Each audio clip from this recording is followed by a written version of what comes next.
few minutes with Mint Press News today, Dr. Stein. Oh, great to be with Mint Press, always. So we're seeing this amazing groundswell of just attention in America on third parties and you specifically. How are you going to capitalize on that in the next few months till November? We are here to lift up the voices of this social movement all across America that's fighting for justice, for living wages, for jobs, to make Black Lives Matter, to cancel student debt. So we're lifting up the causes that are thriving across America. We're providing a political home to have this battle. That word is getting out by itself. We've come from invisible up to 6% yesterday in a McClatchy-Maris poll, and that's before corporate media was covering us at all.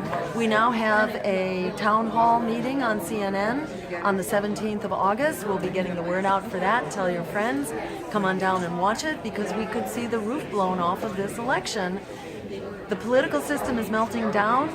The Republicans are abandoning Donald Trump. The mainstays of the party, including the neocons and Robert Kagan, are all supporting Hillary.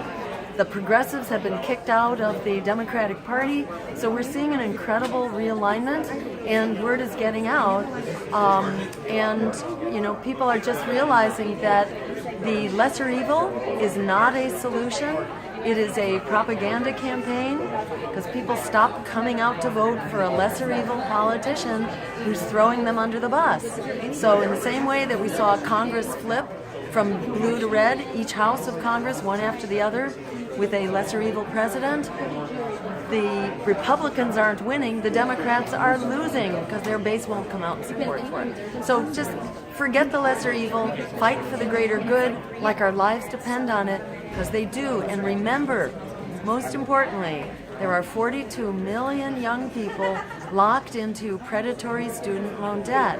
That is a winning number in the presidential race. All we got to do is arm people who are in debt to stand up and cancel that debt. This is the only campaign that will do it, and we can do that without Congress working through the Federal Reserve. We should be able to cancel that debt, and we will fight to make that happen. As that word gets out, we have all the power that we need to actually win this race. Don't be intimidated into denying your power. In the words of Alice Walker, biggest way people give up power is by not knowing we have it to start with. We have it, it's time to use it. So let's say you get that 44 million, those debtors, you get this groundswell. What does the first 100 days of a Stein-Baraka presidency look like? What are your priorities? Great. So first thing we do is move to cancel student debt, working with the Fed. And the president appoints members of the Fed as their terms come due. So we will be fighting for that from day one. Number two, the president has the authority to instruct the DEA, the Drug Enforcement Agency, to use science. And that means marijuana and hemp come off the list of scheduled substances. Then we pardon all nonviolent drug offenders who shouldn't be incarcerated in the first place. And then we go on to advocate for a Green New Deal, 20 million jobs that will end the climate crisis, end the economic crisis, and make wars for oil obsolete.